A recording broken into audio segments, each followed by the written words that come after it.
진짜 너무 더워서 죽을 것 같아요, 진짜.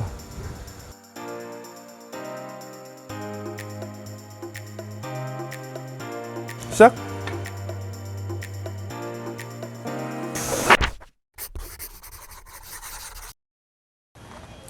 안녕하세요, 휴스토리입니다. 저희가 여태까지 매번 아파트 현장만 보여드렸었는데 오늘 보여드릴 현장은 다세대 주택입니다. 사실 우리나라의 주거 형태를 보면은 아파트보다 다세대 주택, 빌라, 그 다음에 단독주택, 이런 주택의 형태들이 굉장히 많이 있거든요. 근데 아무래도 유튜브에도 그렇고 이런 내용들을 좀 다룬 게 많이 없어가지고 이번에 저희가 다세대 주택을 좀 전체적으로 다 진행을 했는데 여기에 대해서 좀 상세하게 설명을 좀 드리려고 합니다. 이 다세대 주택에 아무래도 30년이 넘다 보니까 이제 외벽에 크랙이 많이 발생을 했습니다. 외벽에 크랙이 되면은 어떻게 될까요? 내부에 아무리 방수든 단열이든 꼼꼼하게 한다고 하더라도 빗물이 들이치게 되면은 결국 이제 방 안쪽으로 빗물이 투습이 되는 누수가 발생될 수 있습니다. 그렇기 때문에 이 정도 연식이 됐을 때는 외벽 방수를 한번 고려를 해 보셔야 되는데 저희 같은 경우는 원래는 좀 발수 코팅을 진행하려고 했었습니다. 그러니까 발수 코팅이 뭐냐면은 저기 옆에 보여지시는 붉은 벽돌 이 위에다가 바로 그냥 코팅제를 바르는 거예요. 이게 나쁘다, 좋다 얘기할 수는 없지만 그래도 가성비 있게 외벽 방수를 할 수 있는 좋은 아이템이거든요.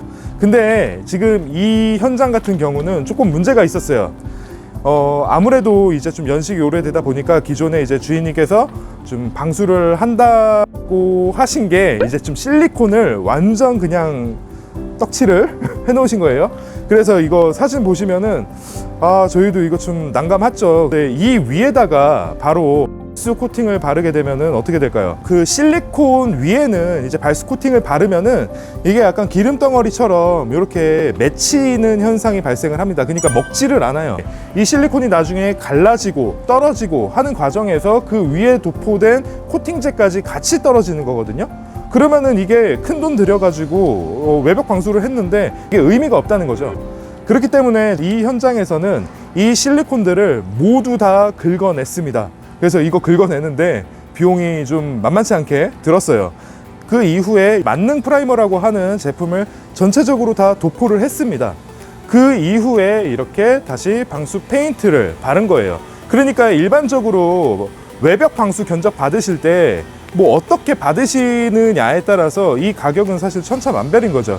그래서 이 벽의 현재 컨디션이 어떤지에 따라서 이제 이 외벽 방수를 시공하는 방법이 다양하게 나뉠 수 있으니까 견적을 받으실 때도 어떻게 들어갔는지에 대한 확인이 꼭 필요하다고 할 수 있습니다. 네, 이곳은 이제 실내입니다. 보통 실내 벽면을 마감하는 방법이 뭐가 있을까요? 일반적으로 이 무늬코트라는 거를 시공을 할 거예요. 무늬코트라는 게 뭐냐면은 이런 수성 페인트에다가 이런 무늬가 들어간 페인팅 방법을 이제 무늬코트라고 하는데요. 지금 여기만 하더라도 저희가 무늬코트만 시공한 거는 아닙니다. 기존에 이제 크랙들이 워낙 많이 가 있었어요.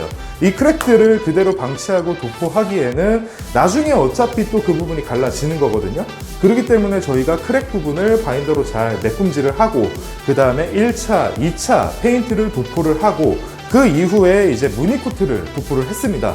그 다음에 무늬코트만 도포하면은 아무래도 이게 내구성이 좀 떨어져요. 그러다 보면은 이제 좀 시간이 지남에 따라서 또 벗겨지거나 크랙 가거나 이런 부분이 생길 수 있기 때문에 저희는 최종적으로 여기다가 코팅제를 한 번 더 발랐습니다.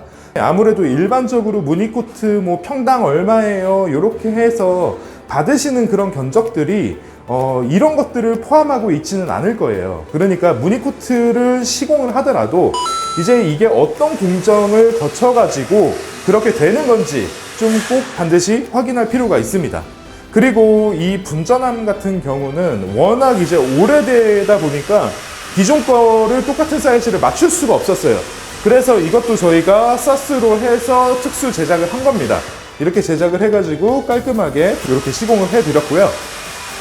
그 다음에 이제 요런 두꺼비지, 요런 것도 저희가 사이즈에 맞는 거를 또 찾아가지고 이런 것도 다 교체 작업을 해서 어떻게 보면은 좀 전체적으로 되게 좀 새롭게 태어난 그런 공간이 되었습니다. 네, 이곳은 이제 주인 세대가 있는 4층인데요. 사실 이 공간이 메인이죠. 메인으로 저희가 공사를 하는 곳인데 지금 아직 공정이 많이 진행이 되지 않은 상태이기 때문에 저희가 이것은 다 완료가 된 다음에 다시 리뷰로 찾아오겠습니다. 좀 쉬었다 할까?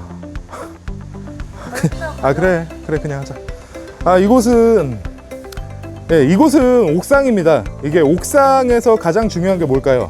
바로 방수죠, 방수. 방수의 포인트는 구배예요. 구배라는 거는 이제 물의 기울기를 말하는 거거든요. 그래서 물의 기울기를 잘 주고 그 다음에 그 물이 기울어서 이제 흘러가는 동안 바닥으로 투습되지 않도록 이제 잘 코팅해주는 과정이 방수의 핵심이라고 할 수 있습니다. 그래서 저희가 이번 현장 같은 경우 방수를 어떻게 진행했냐면은 첫 번째로 이제 크랙이 가 있는 부분들이 굉장히 많이 있었어요. 이제 이런 부분들은 샌딩을 했습니다. 근데 이제 샌딩이라고 하면은 좀 오해하실 만한 게 기존에 있던 그런 콘크리트 바닥을 다 그러면 긁어내는 거냐? 요건 아니에요. 물론 그렇게도 가능하지만 그렇게 만약에 이 정도 면적을 작업하시려면은 한 돈 1,000만 원 깨집니다. 예, 그렇기 때문에 이제 저희는 크랙 위주로 좀 샌딩을 진행을 했고요. 그 다음에 이제 하도 작업을 했습니다. 하도 작업이 사실은 이제 방수의 거의 50% 정도를 이 하도에서 책임진다고 보시면 됩니다. 그렇기 때문에 좀 꼼꼼하게 하도 작업을 진행을 했고요. 그 다음에 여기 보시면은 이렇게 배관이 다 있어요, 곳곳에. 이 배관들이 결국 비가 오면은 결국 그쪽 배관으로 물이 빠지는 것이기 때문에 그런 바닥이 평평하면 안 되겠죠. 그래서 배관 쪽으로 이제 기울기를 주는 작업을 해야 되는데 이 과정을 중도에서 저희는 진행을 합니다. 그래서 중도 이제 칠할 때 보시면은 약간 수평 몰탈 치듯이 물이 주르륵 이제 흐르면서 약간 스스로 이제 좀 구배를 맞춰주는 그런 작업을 진행을 하고 그 다음에 이제 마지막으로 이제 상도를 뿌리면서 이제 이 방수 작업이 완료가 되는 겁니다. 저희도 이제 직접 저희가 방수를 시공하는 거는 아니기 때문에 저희도 수많은 업체 견적을 받아봤고 진행해봤는데 사실 그 공정을 세세하게 다 말씀해 달라고 했을 때 사실 그 부분에 대해서 제대로 답변을 해주시는 분이 많이 없었어요. 그만큼 이제 뭐 방수가 됐든 뭐 코팅이 됐든 이런 부분에 대해서는 견적을 받으셨으면은 그게 끝이 아니라 어떤 과정과 어떤 공정을 통해서 이런 결과값이 도출이 되었는가 이런 부분에 대한 확인을 반드시 하셔야 된다고 생각을 합니다. 마찬가지로 이쪽 벽면도 아까 저희 1층에서 보여드렸던 것처럼 이제 그 방수 다 했고요. 그 다음에 이제 이런 방화문 같은 경우는 저희가 보통 진행하면서 같이 서비스로 제공을 합니다.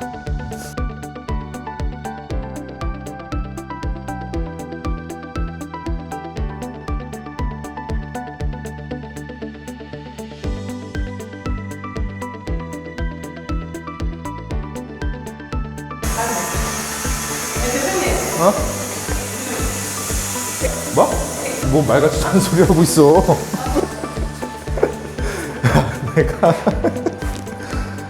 내가 좀 약간 매니아층이 있어가지고 좀 저를 좀 선호하는 그런 좀 사람들이 있어요. 저희 와이프 포함해가지고.